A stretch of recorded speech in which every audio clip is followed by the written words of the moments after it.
அன்பிற்குரிய சகோதரர்களே, பரேலவி மதத்தினர் யூத கொள்கையைத்தான் பூத்துகிறார்கள். ஆபாசங்களும் அருவருக்கத்தக்க கருத்துக்களும் பரேலவி மதத்துடைய மதுஹப் மதத்தில் நிறைந்து காணப்படுகிறது என்பதை ஏராளமான சான்றுகளை முன்வைத்து நாம் நிரூபித்து வருகிறோம். பிராணியுடன் புணர்ந்தால் ஆணுக்கு ஹஜ்ஜு முறையான்னு சொல்லி ஆபாசத்தை பூத்தி இருக்கிறார்கள். ஹஜ்ஜுக்கு சென்ற பெண்கள் கழுதையுடன் புணர்ந்தால் என்ன சட்டம், வெட்டப்பட்ட ஆணுறுப்பை சொருகினால் என்று பெண்களை கொச்சைப்படுத்தியிருக்கிறார்கள். சுய இன்பம் செய்து இந்திரியம் வெளிப்படாவிட்டால் ஹஜ்ஜு முறையான்னு சொல்லி ஹஜ்ஜுக்கு சென்ற ஆணை கொச்சைப்படுத்தி ஆபாசத்தை சித்தரித்திருக்கிறார்கள். அடிமை பார்க்கும் விதத்தில் மனைவியுடன் உறவு கொள்ளலாம் என்று சொல்லி மிகப்பெரிய ஒரு ஆபாசத்தை மதுஹப் மதத்திலே திணித்திருக்கிறார்கள். அதுபோல் தலாக் சட்டத்திலுமே கேவலமாக விளையாடி வீடு நிரம்ப தலாக், அது நிறைய தலாக், இது நிறைய தலாக் என்று தலாக் சட்டத்தை கேவலப்படுத்தி இருக்கிறார்கள்.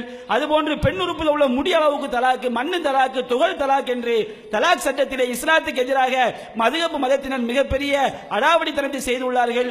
உண்ணத்தக்க பிராணியுடன் சேர்ந்து மனித புள்ள பிறந்தா இமாமத் செய்யலாம், பெருநாள் தொலை வைக்கலாம், ஹஜ்ஜு பெருநாள் குர்பானி கொடுக்கலாம் என்று கிறுக்குத்தனமாக ஆபாசமாக இல்லாத விஷயங்களை எல்லாம் மதுஹப் புத்தகங்களிலே மதுஹப் மதத்தினர் எழுதி வைத்திருக்கிறார்கள்.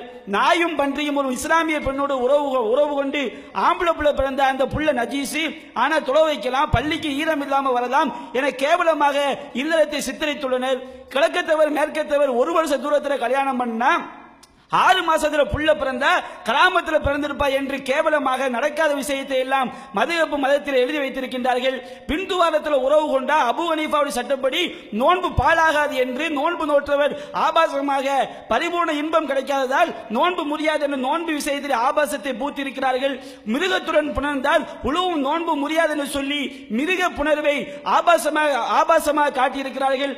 அதுபோன்று புதன்கிழமை 40 முட்டை போட்டால் ஒவ்வொரு வாரமும் புதன்கிழமை 40 வாரம் முட்டை போட்டால் ஆலிமாகலாம் என்று சொல்லி கிறுக்குத்தனமான சட்டத்தை எழுதி வைத்திருக்கிறார்கள்.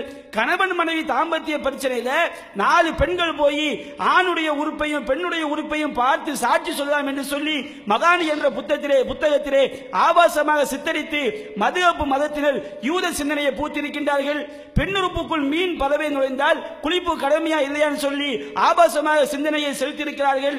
அதே மாதிரி உடலுறவு கொள்ளும் போது முளைக்காம்பை பிசைதல், ஆண்குறியால் தடவுதல் என்று ஆபாசமாக கேவலமாக யூத சிந்தனையோடு மதுஹப் புத்தகங்களிலே வர்ணித்துள்ளார்கள்.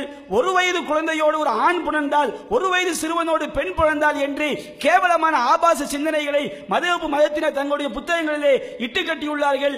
பெண்ணுக்கு பெண் கட்டி அணைத்தால், மானைக்கடான முத்தம் கொடுத்தால், இறந்த பெண்ணோடு உறவு கொண்டால், சிறுமியோடு உறவு கொண்டால், இந்திரியம் வெளிப்படாவிட்டால் நோன்பு முடியாது என்றெல்லாம் ஆபாசமான சட்டங்களை எழுதி வைத்து இன்னும் பல ஆபாசங்களை எல்லாம் மதுஹப் மதத்திலே யூத சிந்தனையோடு பதிவு செய்திருக்கிறார் என்பதை இங்கே மிக தெளிவாக நாங்கள் பதிவு வைத்திருக்கிறோம்.